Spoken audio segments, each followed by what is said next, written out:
Lara Griffiths, and today I'm riding Sunny, and today I'm going to show you how to start to get your sitting trot, the blemmin' bouncy bit of dressage. Okay, so first of all, it's all in the core, so it doesn't hurt to go away and do some Pilates, work on that plank, because the stronger you have your core, the easier this is going to be. The second tip I want you to take from this is do little and often. Don't just bounce around your horse's back for ages and ages. It's not going to help anyone, and it will definitely not help your back nor their back.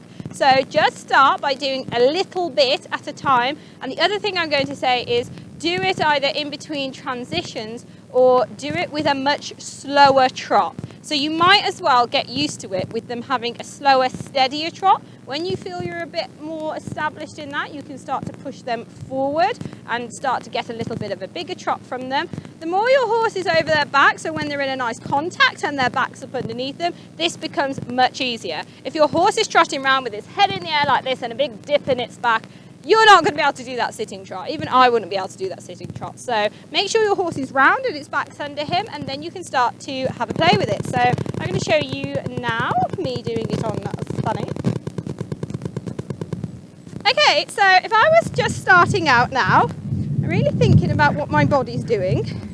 So I'm thinking, draw my shoulder blades down and together, and I'm just tilting my pelvis forward very slightly so that my pelvis, tilt my pelvis up, so my tailbone is just slightly underneath me. And I'm just letting my hips move. My legs are wrapped around him, but I'm not trying to sit really, really still. I'm keeping the trot nice and steady so it gives me a chance to stay with him and practice, and it also stops me bouncing around so much on him. So now I feel I'm comfortable. I'm going to go for a bit of a bigger trot. And I really think about letting my hips move. And it's like an up-down motion with your hips, but I don't let them go absolutely rock solid. So, turn my shoulders, get my lower leg under me, and move with him. If I try to sit really still like this, look at this.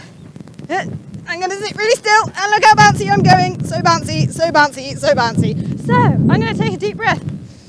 In through the nose, out through the mouth, and relax my seat into him, move my hips with him, and don't let myself go too rigid.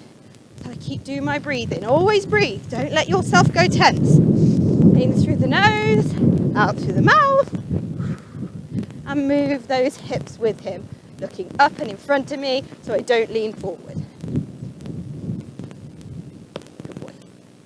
Okay, so that video was short and sweet. I hope it helped a little bit. I know sitting trot is really hard to get.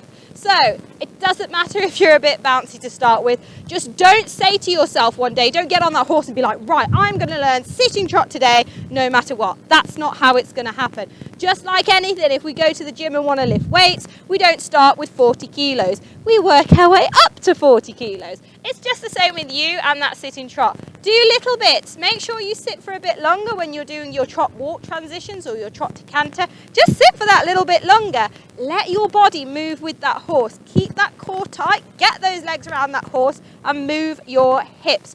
Don't try to sit still. Don't hold your breath because that's not going to help either. And I hope this video has been a little bit helpful. If you have any questions for me, just send me a message on Facebook or YouTube and I will get back to you. See you for the next one.